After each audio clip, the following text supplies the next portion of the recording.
What is up, ladies and gentlemen? It is your friendly neighborhood BJJ podcaster, RAF ESPARZA, coming to you with another great installment of the Bullpen, a joint venture between Inside BJJ and the Grappling Hour. How are you guys feeling? Do you guys have any thoughts on the Craig Jones Invitational? I haven't found any on the internet, so it's been hard to figure out how you guys felt about it. I don't know if it was positive or negative. It's very difficult when you don't see anybody reacting to an event that nearly got more than 2.5 million views. But nonetheless, why don't we go to my friend Tim Freeman to see, Tim, were you able to find any opinions on the Craig Jones Invitational on the internet? I'm trying to add up the scorecards still from all the yeah, I was able to find quite a few opinions on the internet about Craig Jones Invitational. Pro and con, lots of buzz, over 2 million views. That's pretty dope in and of itself. Very interesting weekend, Raf. It's great to be here with you. Can't wait to dig into what we got going on, man. I mean, I think the makers of Craig Jones Invitational might have some pause. And I have to be honest, I don't know that we were even the biggest critics of it. We have notes from the production angle. We have notes from the fan angle. We have a lot of different angles to cover this from. But general thoughts, let's start with this. There were a number of draws. So we figured we would start with the biggest criticism of the event thus far in. At the Craig Jones Invitational, there were too many draws to count. So really, you have more success trying to figure out how many submissions. So I'm going to go over to you, Tim, to let us know, in the ballpark, how many submissions did we end up for the entire weekend with?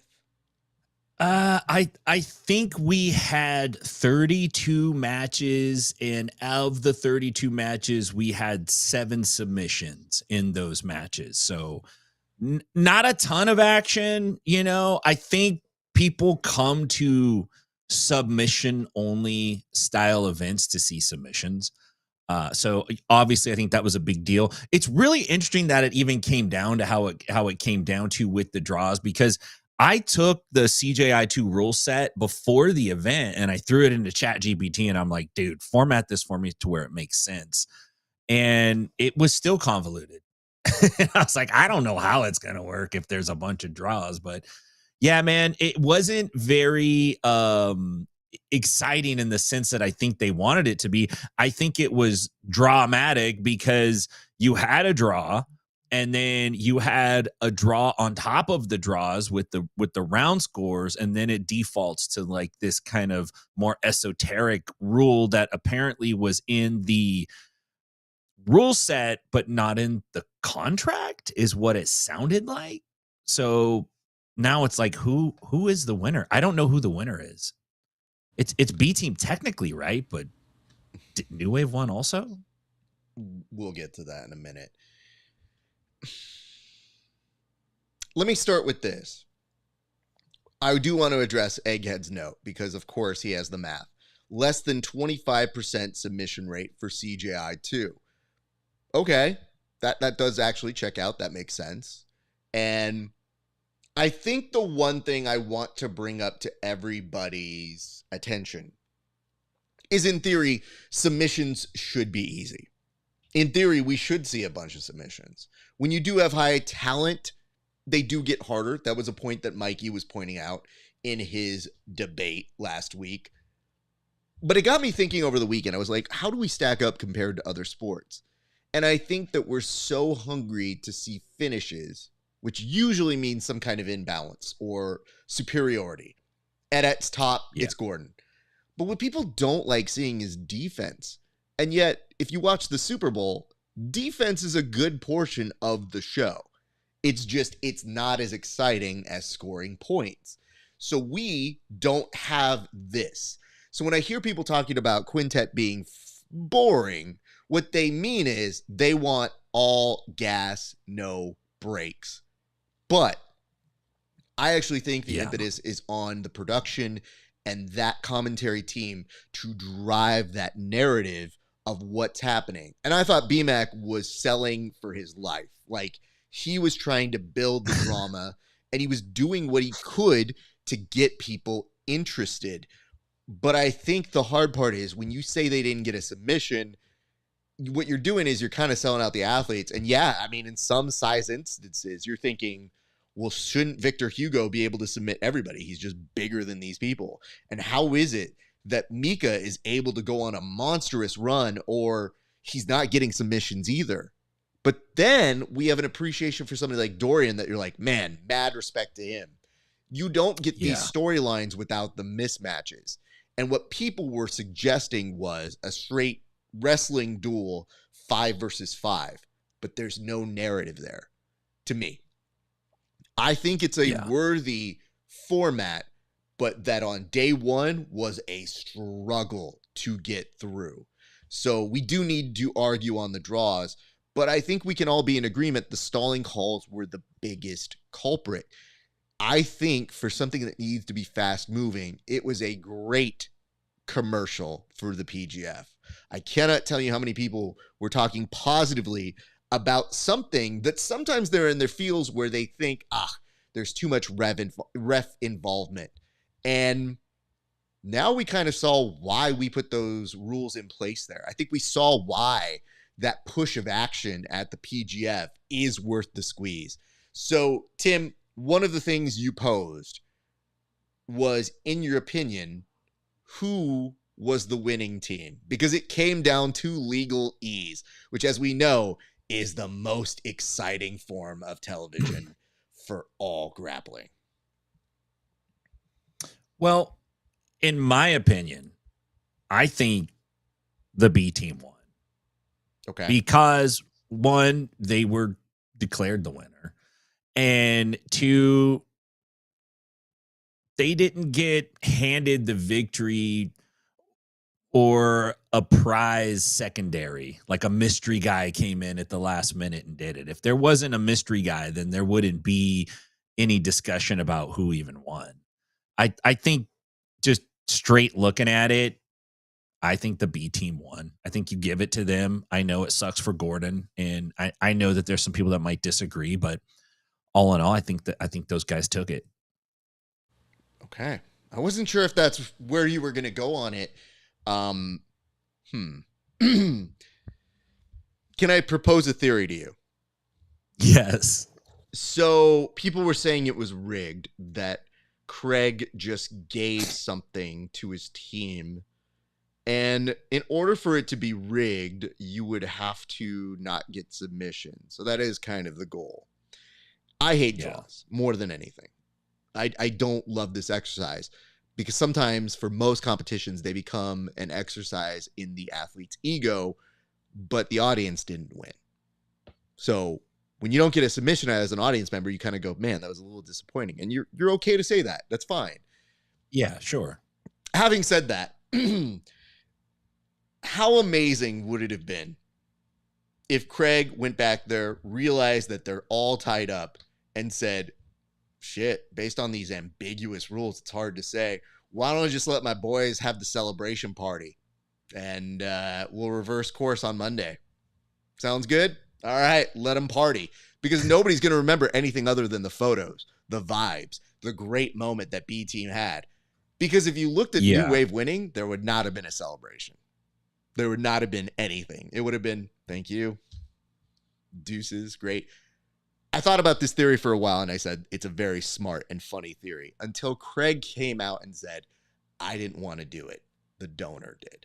Which, by the way, is a great deal or no deal escape clause. Like, it wasn't me. It was some other mysterious guy that you'll never know about, who has infinite amount of money. He can just print new money like the government and give another $750K out of thin air. Like, must be nice. But, Tim, okay, where did you fall on the ruling, though? Because everybody seemed to become a legal scholar very quickly after this happened.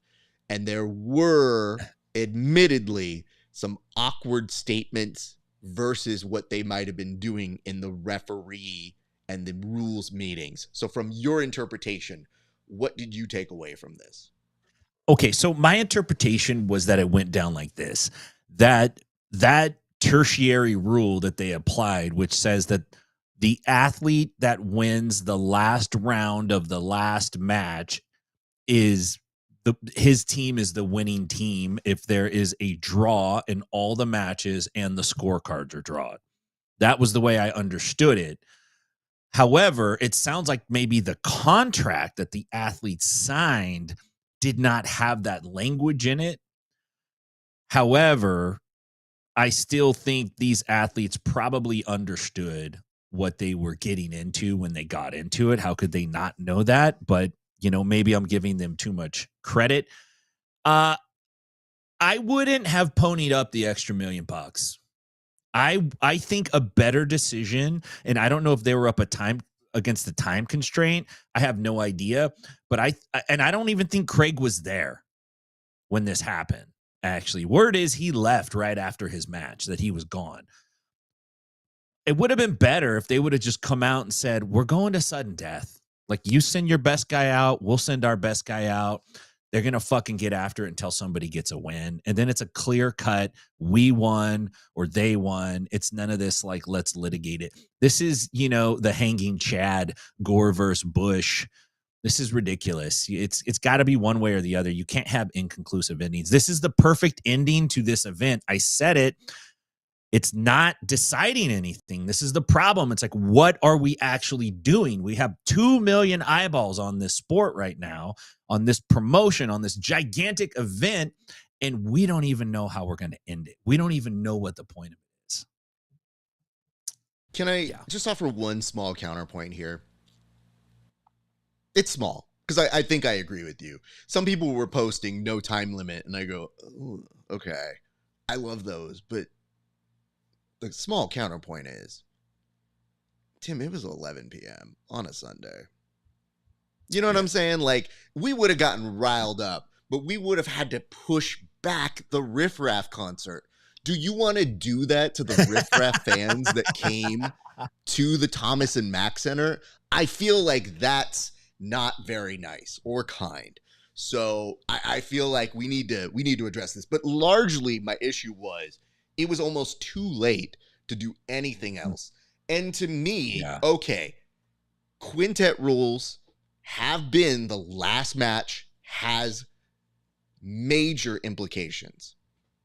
And I won't say this very heavily, but do you think there is something to be said about B team outplaying Danaher?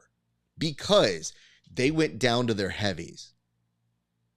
And it came down to Nicky Rod, who was going to be a better strategic play. And maybe New Wave would have been better off having Giancarlo close that out. Because if it really did come down to it, you need your show ponies, your ADCC champions, your people who have been under the lights and have thrived. You need them in that last slot. So when Danaher had that look and that little what? He was surprised. And everybody goes, no, I mean, now that we're down to tiebreakers, who cares? To me, I was thinking out loud. I was like, oh shit. Did these dumb goons outplay the best rules player in the game, Tim? I think they did.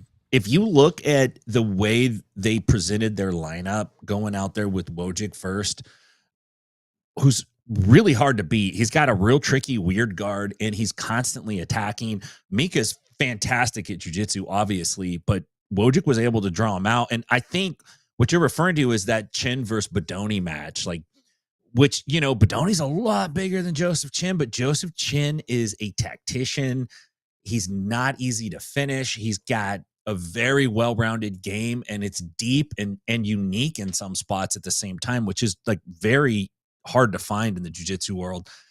I think that set up, and maybe what Danaher thought is that Bodoni was going to run through Chin or run through whoever he faced, and then it would be Bodoni and Rodriguez in the finals. And then if Rodriguez was to win, he'd have to beat Bodoni and Griffith. I think that's what the thinking was, but perhaps they underestimated Chin. And Chin was able to draw it out, and then you have Rodriguez and Griffith. And look, Luke Griffith is great. He looked good, but, he's probably not going to get the sub on Nicky Rodriguez. So, well, Nicky has beaten him in the past, I believe, and it was yeah. a risky endeavor. So yeah, he did take him to time, but at a critical venture where that last match, at least in the rules meeting, had been explained, hey, guess what? It's going to come down to that last match. Yeah. Whether it's written in the contract, that's one strategy at all. You almost have to take into consideration that some kind of tie could happen all the way through. So Yeah. to me, it was like, before we even get to tiebreakers, just if you know it could be a theoretical last matchup as your last string, that's where I said, hey, respect to Damon and respect to Nicky Ryan. What a great strategy and smart. I mean, if you're going to go to anybody, you go to your star. And Nicky Rod looked like a star. Philippe Pena looked like a star. Sarah Galvo, Helena, those were stars this weekend. When people thought that crowd was dead, they brought them back to life. And I was so happy about that. So you do have to go off of that. And in my head, Giancarlo is a star. And yeah, he had that weird moment where did he tap, did he not tap? But I felt like he should have been the guy anchoring that team on that day. So we can go back and forth on that. But why don't we go and advance to our next topic? But I have to give you credit, Tim. DRAWMATIC is the funniest fucking brand that we've had to describe on the bullet points here. So I'm very, very pleased with that one. That definitely brought a giant smile to this very tired producer's brain. I do see a couple comments in here, though. I want to come to this, and it says, is PGF done for the year? No, next Wednesday is the conclusion of the PGF, so be there for that. Your boy will be there for it. There is more to talk about, and it says, who give a fuck what time it was? Fuck Riff Raff. Well, Raff is half of my name, so this is slightly alarming, and I actually think that's part of the reason I didn't get hired by the folks over at CGI. Yeah. They're like, well, Raff's already on.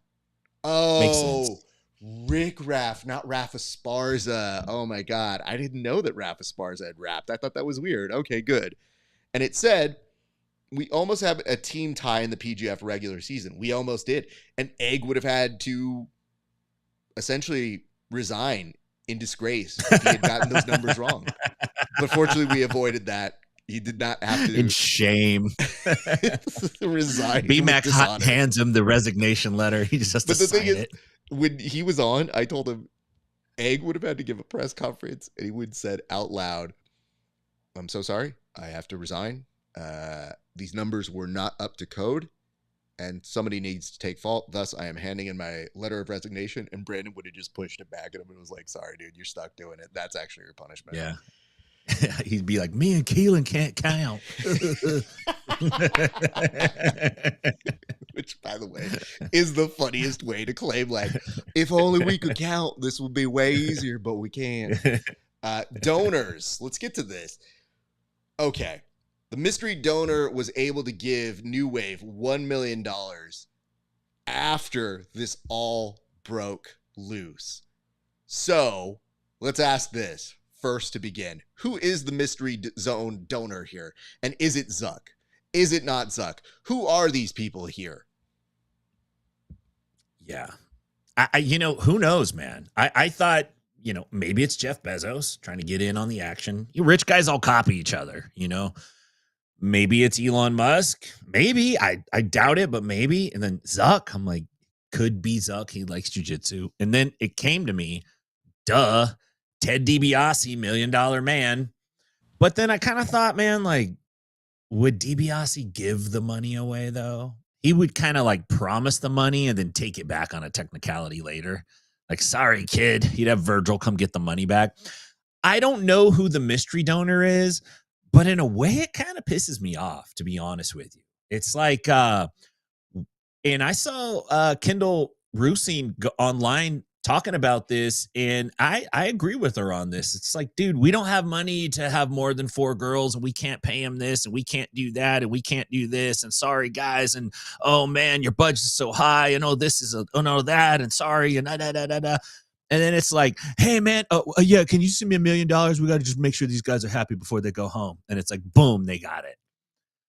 And I think that's like, everyone thinks it's so cool. I think it's kind of like chicken shit to the people that were on your card, to be quite honest with you. It's great that 5 other guys did get $1 million. That's dope. If I'm on New Wave, I'm like, hell yeah. I'm not hating on anybody making money. I'm just saying, like, it plays both ways. Like, yeah, it kind of looks cool, and it's neat that you could like raise that kind of capital and that fast, but it also kind of looks bad on you guys, because out of one side of your mouth, you're saying we don't have money to pay all these other athletes, and then out of the other side, you're going like, look how much money we got to pay these guys to cover this problem we were having. So it's a mixed message, man. I feel like it was a great opportunity for CJI to like really put a stake in the ground, but they fumbled a little bit. Okay. Let me point this out. So the UFC Fight Pass president, Stephen Tecchi, or Stefan Tecchi, I apologize. I don't know if it's correct either way. But he put up a post on his Instagram criticizing the $1 million payout that they had to do to New Wave, calling it a dumb tax. I mean, I think a lot of people would argue any tax is dumb. But then Craig Seth, said that $1 million is nothing to this donor. So now you have these 2 organizational heads who've been kind of going at each other. UFC BJJ versus CJI, Flow Grappling Associated now. It's very strange. I'm not sure what to make of it entirely. But what I can tell you is, when we talk about this donor and we talk about women's grappling, it is a leap of logic to try and figure out how they just didn't have money for the women. And yes, we should not look past the fact that, oh my goodness, $100K for 2 matches is very impressive. That is progress. It was weird that they were able to turn that back around within a day when there were no submissions, when the women's event was arguably the draw of the show and was put on at a terrible time slot for all things East Coast. So what I will say is this. It's not easy to explain. So when you try to figure out where did this money come from, did it come from the gate? Did it come from the merch? Did it come from partnerships or sponsorships that they acquired in the lead up or actually at CJI? It's hard to deduce, but it's a big jump in money that is not explained to the people. Thus, when you say you have a donor, it sounds like it wasn't a priority to them because they magically invented this extra money to have to save the event and give extra incentive to people who are already potentially going to make $200,000 each because they didn't have enough incentive. So that is something that I do think merits some criticism. And I would say this. I do think it's worth now using this as a launch point to continue hammering that home. And I have more on that later. But I will say this. Josh Nobody, any update on the PGF current injury list? What I can tell you is this. I don't think it's public yet, but there is a change coming. And the minute we can talk about it, we will. But for right now, we unfortunately cannot. So until they make the announcement, I am kind of hands tied on that one. And I do notice this. It says, so familiar and sad that Jits folk will find complaints about such an incredible event. See, that's the weird part. I enjoyed the event. I do have favorable feelings about Craig Jones Invitational, the event. What I do find is I think there is apt room for criticism as an appreciator for it. I think there are ways to improve a lot of what we saw. And I did see this, and it says, but that's where we're at now with the immediate feedback on the interwebs. We are super critical and a side effect of a growing sport. I'll do you one better.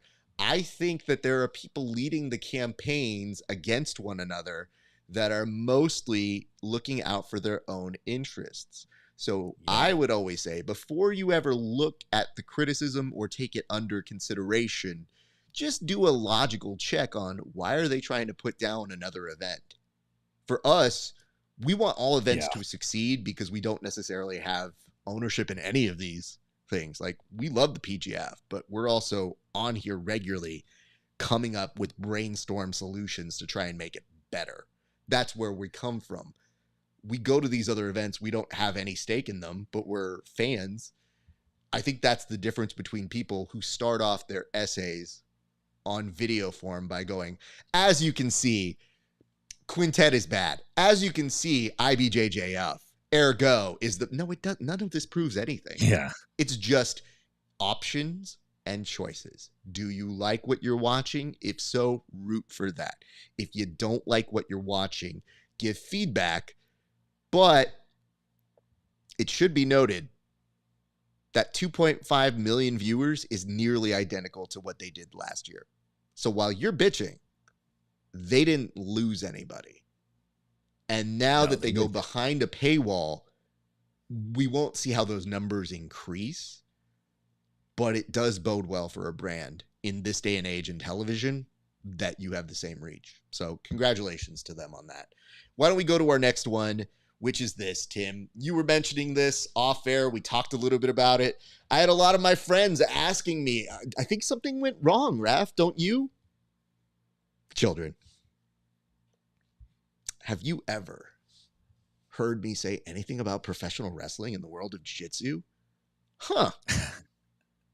I wonder if that had anything to do with a performer who came in to fill in at the last minute to help with an event that's sometimes spectacle over athleticism for its main event so that they can put the attention back on the athleticism.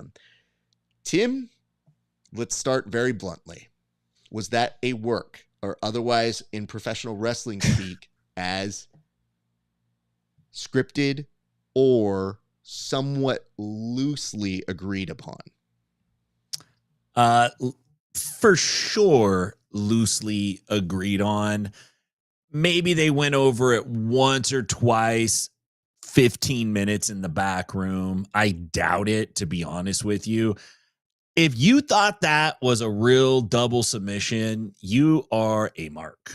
That's just, you're marking out for Craig Jones and CJI. I knew immediately that that was not a real sub. Like, right out of the gate, you could tell. That was acting all the way.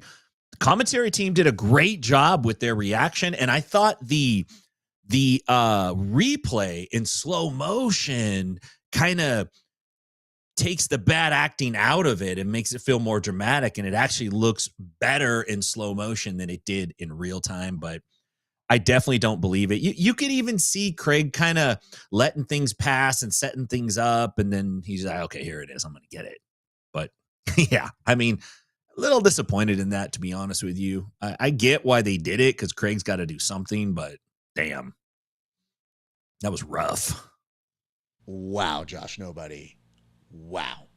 This is offensive that you would ever say that the world's greatest fighter is also not the world's greatest actor. How dare you, sir? Let me just say this. What did you expect? Last minute, the first time they had a real match at ADCC, Craig had gone out drinking and was very leisurely ready to do it when Mo asked him to fill in the absolute category and said, would you like to have Chael Sonnen? And he said, yeah, sure. Even drinking then, he put him away within seconds. So did you expect anything different this time? To me, that's why when they pitched this, I said, God bless Chael for stepping in. This is a terrible match. But you know what? Chael has star power. He's loaning his prestige to us. And guess what? He cut a hell of a promo right before. Oh, man. Which is not even the biggest tip-off. Like, how, when you cut a promo that is all professional wrestling, stealing from Razor Ramon and many like him who came before him, the literal bad guy, literally like it's the NWO, telling us how trash we all are, and then goes into submission twice and goes to sleep. And then the graphic team, which this is the one thing I have to say that was A+ on their time. They said the second time they started, it was round 2 on the graphics. These are small details that may not tell you the full sleight of hand trick, but it shows that it was meant to be a spectacle, and clearly not a very long spectacle, and one that we almost seem to be suggesting that Gabby was going to get a crack at this piñata. Sure. Would have been fun. We didn't go that way. It was messy AF. And guess what? Craig even walked out like Jey Uso, which is stealing from pro wrestling. All of this. Oh no, this is very sad when somebody realizes it. Then I'm the ultimate mark, shaking my head. I'm so sorry, Bobby. I love you, Bobby. Bobby's a homie. He's cool. But Bobby, yeah, we you love you. Out, dog. You know what I mean? It is hard when you recognize you're a mark. It's similar in the PGF when somebody goes, "Am I a dunkable?" I think I'm a dunkable. No, couldn't be me. I couldn't be a dunkable. So yes, I think we did witness a work here, and I would tell you it was not what I had hoped for, but you had asked this. What was a better ending? Like, what else could we have proposed here, Tim? I would have liked to see Craig have a grappling match against like maybe Anderson Silva or somebody like that if they could get him. Like if you're gonna actually get a guy, I get why they got Chael because he's a master promoter, and with 36 hours on the clock, like you got to do something. But man, they could have just done a show of hands in the audience and pulled somebody down and had Craig fight him. I think it would have been more entertaining from what, no shade on Chael. Like that's entertaining to me to see what Chael did, because Chael is a master at the craft of what he's doing. But I think that it kind of didn't play the same on the jiu-jitsu audience as it would on a professional wrestling audience. So why not just bring some scrubs down there and let Craig just run through them? Just run through like a whole section, rail some lines on the side in between rounds, and just fucking run through a bunch of dudes. That would have been dope. Eric Medina chimed in with, they could have grabbed whoever won the Masters, IBJJF, Absolute, or whatever. That would have been cool. Don't you have a pirate jiu-jitsu hotel to run? No kidding, man. That is, God, what a callback here, Tim. The children don't even know that reference. Let me just bring this one out. And this is something that says, Craig versus Marcelo Garcia. Yeah, that would have cost money, though. Didn't he come out of retirement for one, and one was cool with their athletes competing? That's not a terrible suggestion. It definitely would have been more competitive. But I think part of the sweet spot for Craig was, who's competitive enough to be interesting, but not competitive enough he actually has to train? And I think Gable was that sweet spot. So you want somebody with big marquee name value, but if they were going to get Marcelo Garcia, the thought would have been get someone else to fight him that's way more invested. But a very good suggestion nonetheless. They should have had Riff Raff fight him. That would have been dope. If they would have just had Riff Raff wrap his ass down to the pit. How awesome would have that been to see Craig just rip Riff Raff's leg off? He could have done the concert in a cane. So let's go through this. Thoughts on how CGI 2 and all the strategic stalling makes the PGF rule set so entertaining. We did cover that a little bit earlier. It was a free advertisement for the PGF and rule sets that really do try to decrease stalling. But let me just make this statement out loud. I think I've said this in private, but I can say it in public. I think what we have witnessed is the stalling calls are not the friends of the athletes. They are the friends of the TV viewing audience. So what the sweet spot is trying to take out the power from the refs in a way that is an entertaining spectacle, but also drives the action. Because you saw with no interference here how boring it can be. So I think we really need to get them more aggressively calling stalling calls, and they were kind of doing it day 2. But at PGF, sometimes you look down the wrong way, you might get a stalling call. Oh, yeah. So, it's like the penitentiary. Yeah, they're not playing. But the difference is you're hearing more of the athletes complaining and maybe their teams, but not the viewing audience. I think the viewing audience is like, thank God you're doing this. And I feel like all organizations that try to find extra ways to incentivize action, I felt like they felt pretty good about themselves. So any idea is better than what we witnessed. That's fair. And it says maybe Craig could have went against last year's $1 million winner in Thai. Ooh, that also sounds expensive. And Ty was actually busy this week. He is fighting at 1FC for an MMA fight, I believe, if that is correct. So you can tell me if I'm wrong, if anything. So why don't we move on to the next one here, which is, all right, speaking of next, what does Craig do next, Tim? What does he do next? And where will there even be a Craig Jones Invitational Trace? Man, I don't know is the answer, because I don't think you can do Craig Jones Invitational 3 without Craig Jones. And I don't know if Craig Jones can go away for 10 or 12 months and, not be very active and then come back in a month and be like, hey, we're going to do CJI 3. Let's go. Maybe he can. Maybe it's a strategic move so he doesn't overexpose himself to the grappling audience. There's potential for that. By all accounts, it sounds like he just wants to go chill.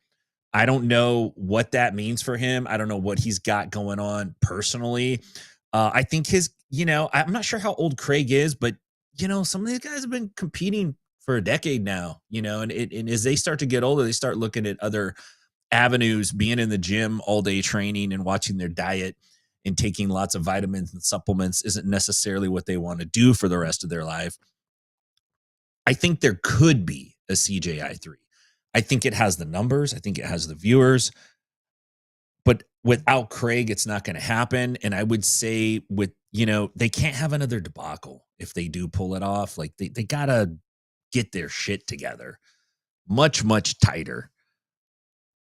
Josh Nobody. I don't know if nobody knows, but no CJI until 2027.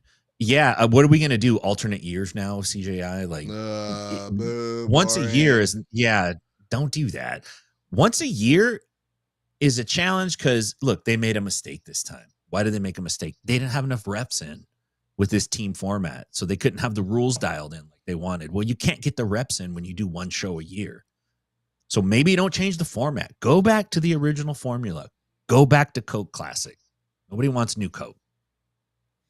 I love that for this particular photo, Tim, you had the chief from Carmen Sandiego up there. So all I want to do as I talk about this is, listen up, gumshoes. You can solve the mystery of CJI, but only you. Carmen Sandiego is out there. Craig Sandiego is out there spending money frivolously. Your job is to use your geography knowledge to figure out what war zone he might be in next. Use the clues that we use from his social media and bring him to justice. That was good, actually, Raph. That was very good. I watched a lot of that show. I was obsessed with it. And when you're a kid, like Nick Arcade, I wanted to go on and be on. It looked so cool for the time. It was amazing. And then I watched Carmen Sandiego and I go, this theme song's kicking. The chief is kicking. And what are you going to ask me about? I want to go on geography. No, hard pass. Not interested. Don't know where Brazil is. I am 5. Yeah. No, thank you. So when I saw other people my age going over and trying to put that on and they were very good at it, I was like, how the fuck do they know where that is? Yeah, it made me feel dumb. It made me feel dumb to watch. Yeah, I agree. I would turn it. I'm like, ugh. But then I also recognized I was watching PBS. So I called myself a nerd and was like, this is your fault. You don't know anything because you're watching real nerds do real work. Okay, but hold on. Probably you were like me. I was watching PBS cartoons too because we were fucking broke and we didn't have cable TV. And so you had an antenna. And sometimes PBS was the only shit that had any kid stuff on at that time. And so you had to watch it. That's why we all watch Mr. Rogers. Legitimately, the theme song, I think, got me in. Because at that time, for whatever reason, they were bringing back 50s doo-wop for young children. And we were eating it up like, that's dope. I want to go see Rockapella. They're the best. There's no other band that's better than them. Let me just kind of strum through some thoughts here, and then we'll kind of move on to, I think, the segment everybody wants to see. No CGI, not until 2027. No, definitely do it next year. You got to keep the momentum going. Once a year, I think, is a fair amount. Last year, Craig was telling me that he was thinking like, yeah, they're trying to offer more and more and more, 2 times a year max. I think right now he's at a space, if any space, of doing it once a year. And this is a generous thought because this dude, he's busy, man. Like, maybe he just wants to live his life and get out of this, because the comment section definitely proved that if this was the last one, he has apt reason to go away and get away from all of this. I contend it is still a vital part of the landscape for jiu-jitsu. The numbers are good. It's a unique event. It does have problems, and we were very, very clear on what those things were from day 1 to day 2. But day 2, it did clean up a lot, and I was very pleased about that. I still think this is the best shot at a full streaming distribution deal. I don't see other products gaining people's interest. Having said that, I think we can do things a little bit better, bring in that production a little bit more, a little tighter. I know it's good for concessions to keep things open, but starting at 6 p.m. and ending at midnight, it's a tall order. It's a lot. And granted, we go to UFC events where there's only 12 matches, but everybody loves when they get a knockout. And I got to be honest, I'm not even going to UFC events anymore because those ticket prices are ridiculous. You want to keep it affordable. You want to keep it low cost, because other sports have taken advantage of times when things are priced out of the regular everyday folks' price points. Why is the WWE charging more now? Because for years they made it affordable to go see their shows. I think front row used to be like $200 way back in the day. Now it's not even the case. You have to mortgage 2 houses to go to a WWE live show, but it's because they built the brand over the years.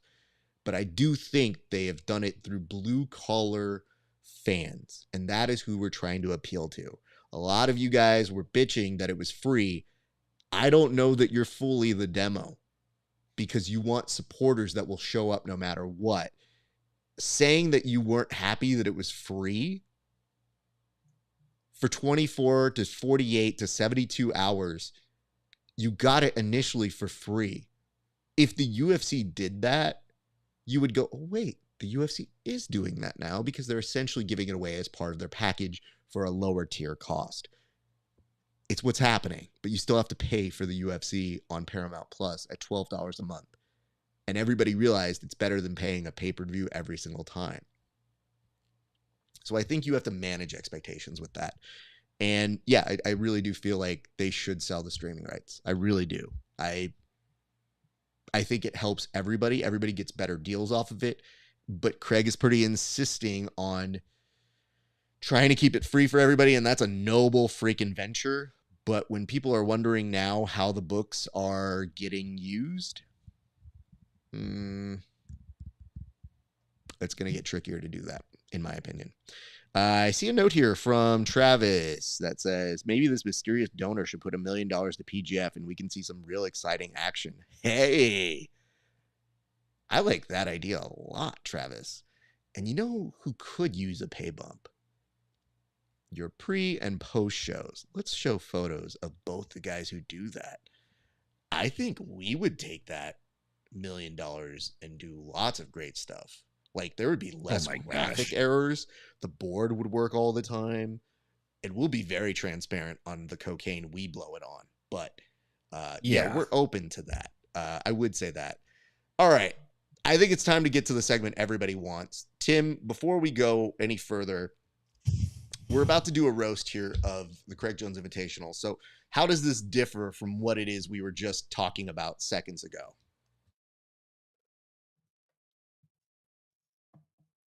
You asking me?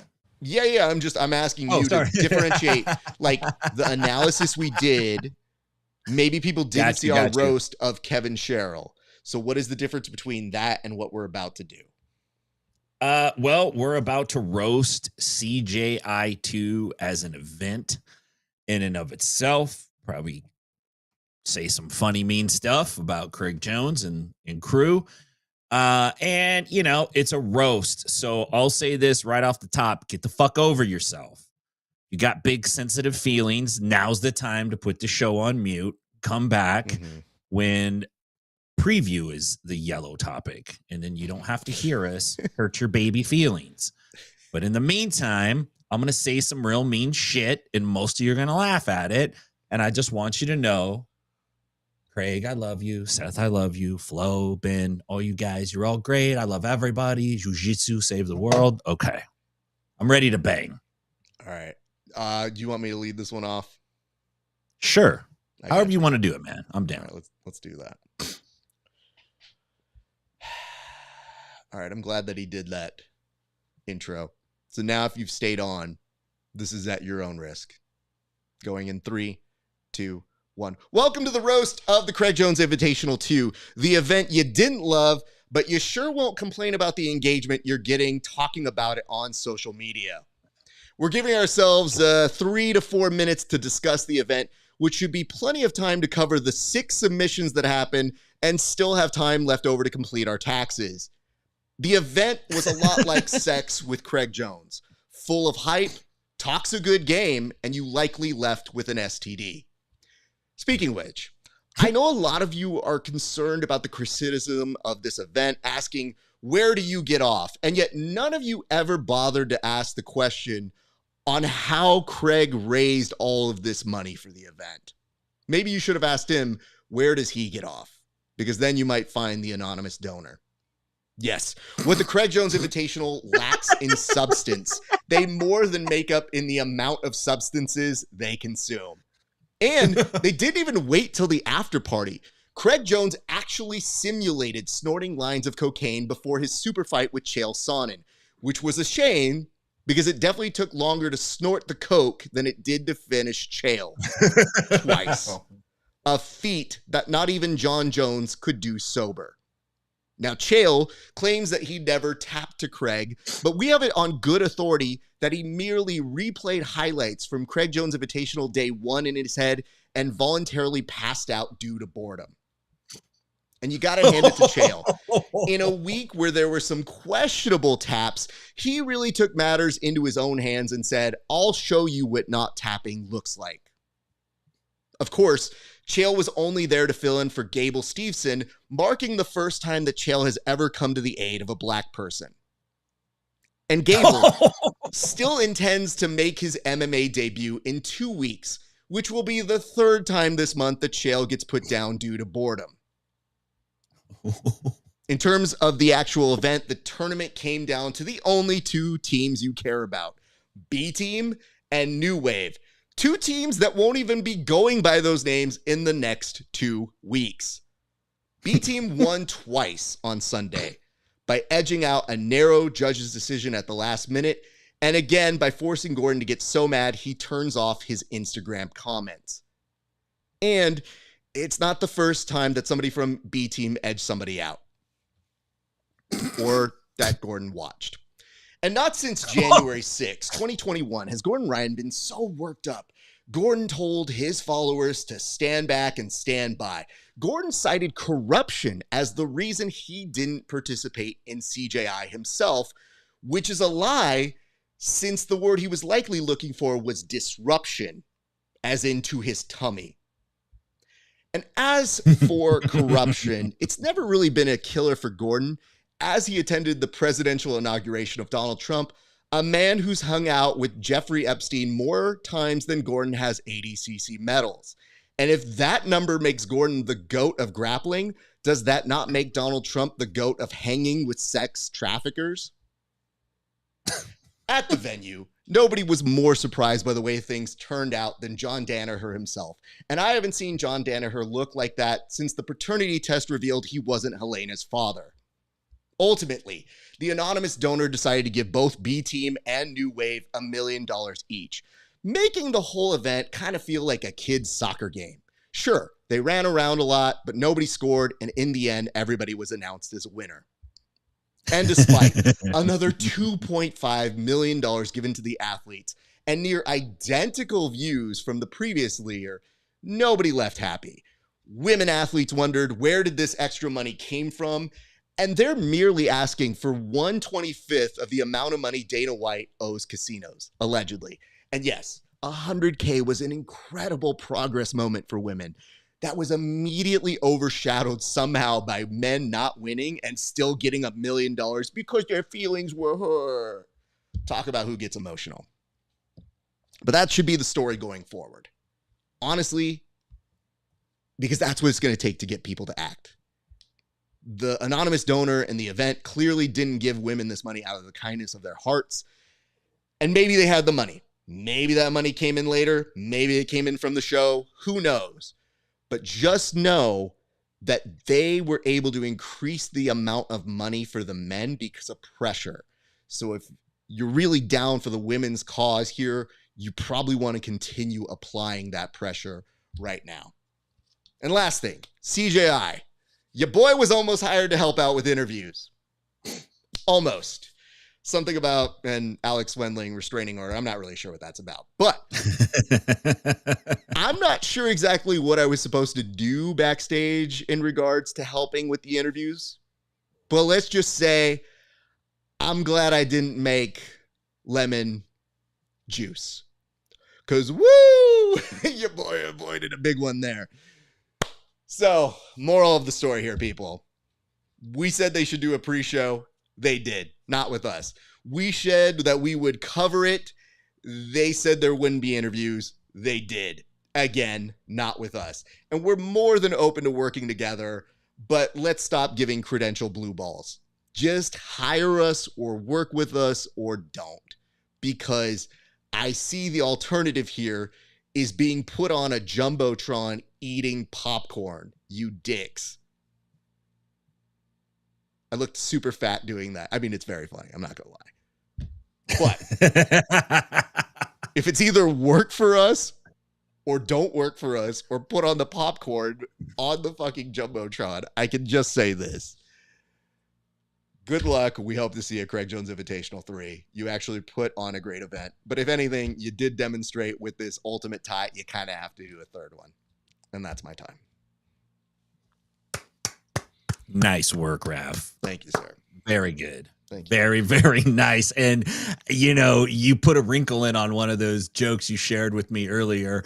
And you didn't share the whole joke, or you punched it up a little because it really got me good, man. I love this. This is just, I did see you eating popcorn. You looked great. That is fair, Travis. Thank you for that. That does make me feel good. We did sell some shirts from that, so I'm not going to lie. It was a good boy moment. We for should your boy put here. that on a shirt. Like, just like Raf is not impressed. Just like side shot eating popcorn. It's just, can I tell you one thing that's really stupid before you go, Tim? This is my favorite thing is my students have never been happier about something because two things. One, when we took a photo, a class photo, and at the end, when they were going to say cheese, they go, all right, guys, on 3, 1, 2, 3, popcorn. I was like, oh, that's nice. Oh, these kids are going to get murdered this week. And 2, one of those said students made me the background on his cell phone. So I'm not even sure I can get this. That's awesome. But yeah, literally, that's me on his phone as his backdrop. Good beautiful. Lord. That's $1 million idea of a shirt. All right, Tim, the floor is now yours. Feel free to roast the Craig Jones Invitational 3. Well, thank you very much, Raf. Outstanding job. I'm going to try to follow that. Listen, I want to say congratulations to the fans. Over 2 million views from the jiu-jitsu community. That's impressive. I'm not going to talk any shit about you guys. I'm just like you. I love jiu-jitsu. I support it with my time and with my money. Hats off to you. Congrats to Helena Cravar, the B team, New Wave. How you guys did that one. And all the athletes that participated, nice job. The production team, Michael C. Williams, Alex Wendling, even Hunkel Hanach dusted off the blazer and got the makeup on, got the hairline dialed in, and got up there on the main stage. PGF Commish, BMAC, I love you. Josh Palmer, great job. Mr. Red Belt documentary. Where the fuck is my documentary? I gave you $50. What the fuck, dude?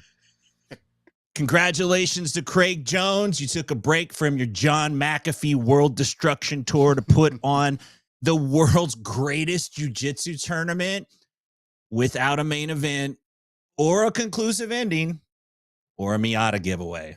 That's not the formula. But I also want to say major congrats. This guy gets left out a lot. Craig's business partner, Seth.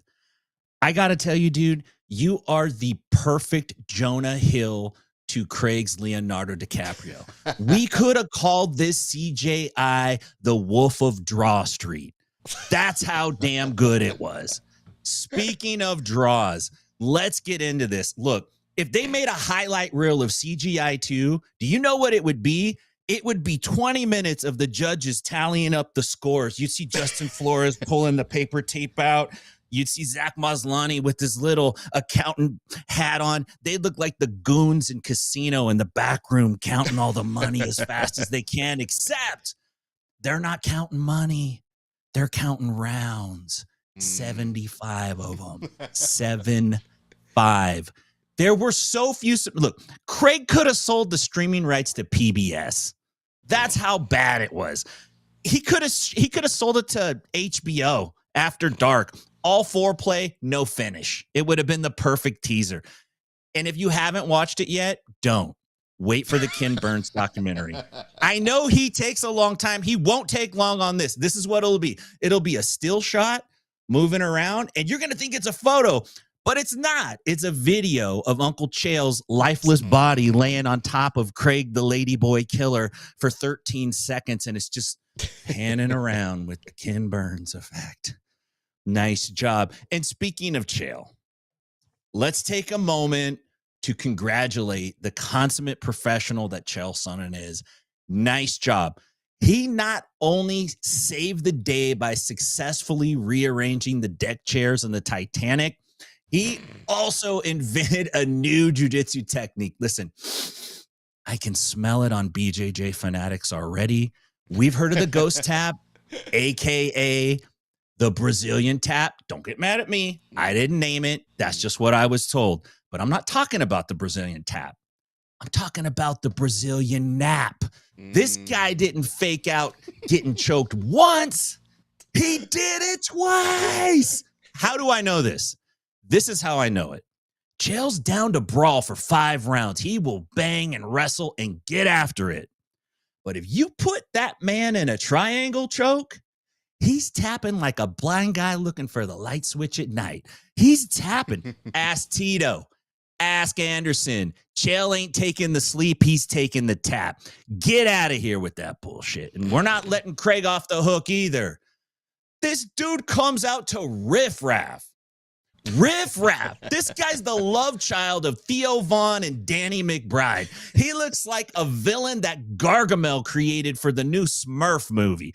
It was, I like I said before, I would have rather saw Craig fight him in the end, but Riff Raff, my God. My God. And what's with the intro? You alluded to it earlier. Craig snorting cocaine off of a bathroom toilet paper dispenser in the Thomas Mack Center in Las Vegas. I could see T-Mobile. Thomas Mack? That toilet paper dispenser's seen more ass than Bill Cosby at a roofie convention. R. Kelly at American Idol trials. Should I keep going? Jeff Epstein at the world's largest lapsick convention. A pack of dude wipes. I'm telling you, man, Craig, you got to raise your standards. Uncouth. More college students have pissed on that dispenser than in the toilet. And there you go, shoving it up your nose. And Craig, for real though, I want to tell you this. I actually did want to see you compete. Keep saying you're going to go away.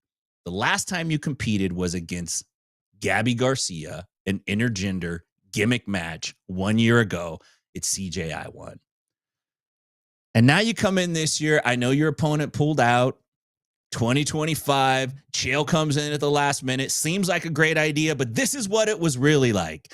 It was like fighting your drunk dad at the Memorial Day softball picnic. Yeah, he's going to talk shit and get in your face, but the second you put a hand on him, he's going to fold. Why softball us, Craig? Why the fucking softball, my man? Closing, I don't got no more jokes, but best of you, Craig. I love you guys, but I love talking shit about jiu-jitsu even more. Best wishes, Craig. Be well. Well done, sir. Well done. Thank you, sir. You know, Tim, we got some notes, and it says, great roast, very mean and clever, which is honestly my sweet spot, I'd like to say. It says, in seriousness, you two would have been an upgrade. We've been saying that, yo. Like, we've been trying, bro. But listen, we know sometimes people come in with a certain creative direction, and maybe we don't fit that sometimes. That's absolutely a possibility. Having said that, I've seen what they've done, though. So, you know what I mean? Like, I don't think we're worse than that. I'll start with that. And there's a lot of credit to go around, though, because Alex Wendling was working her ass off out there. BMAC was working his ass off out there. My man Anthony Horta was working his ass off out there. A lot of really good talent was working. So I feel like we did see some stuff. And it says, I think Craig left without saying any words for a reason. You can figure out the reason. Yeah, possibly. But if he's saying he's out, he is what he is. So here's what I'm going to say, Tim. I think we're running so late on time. What we're going to do is we're just going to go past the fight here in a second. But let's just give a quick preview of what is coming up within the rest of the next week. Because essentially the next time we do a live show, we're doing a live show in person together. So I'm very excited about that. But give a preview of what is coming up in the near future here, Tim. Well, a couple big things are coming up, Raf. As you know, we have Subversive Fight Club 3 is coming up on September. I can't see the date, but I believe it's the 5th. You can correct me if I am wrong, please. Or the 6th, maybe. It's coming up on the weekend here. I just can't see the graphic. I apologize. The but 5th, make sure the 5th, 6th. There we go. Yeah, make sure you check that out. Look, Raf is the G behind Subversive. He does a fantastic job, and they're putting on great matches. And if you haven't watched a Subversive event yet, you're missing it. You really should check it out. This idea that's being thrown around of like, oh, the PGF doesn't have big names, or this event doesn't have the big names. Would you rather watch a movie with blockbuster actors that's a fucking turd?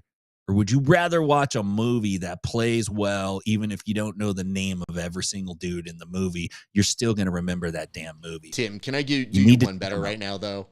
Yes. Oh, no, this event doesn't have the big names that I know. We saw how that turned out last week. Yeah. Doesn't always mean it. Doesn't always mean good things. So I'm just letting you guys know. It's good to find new talent, give them a voice, give them a stage. And we got a nice mix of some folks, but this whole era of, I don't know that person, this is trash. Dude, you trashed everybody that was on the stage this weekend. And those are huge names. You may have the floor back, sir. Yeah, exactly. Great point. Following up, Wednesday next week on the 10th, we have the PGF Season 8 playoffs and the culmination of the individual championship. It's going to be a great grappling event. You need to check that out. There's some big names in there. Jet Thompson, Landon Elmore. There's some big dogs that are going for the gold. And if you haven't watched these guys, you want to see guys get after it, you need to check out the PGF. And Raf and I are doing pre-shows for both of them. So shameless self-plug. Let's go. You like us? You like what we're doing? You think we're an upgrade? Then fucking support us. Let's go. I'm tired of this bullshit. Let's go. Give us your money. I could have used the British accent. Listen, no, he means that to me. That was my little thing. Nobody has wanted me to be British now more than Egg. Egg has been on a rampage. I think he loves it, and I'm happy about that. But I just tell you, it's a dangerous thing to make me British. Making me British, I think, would have huge implications for the way this show goes.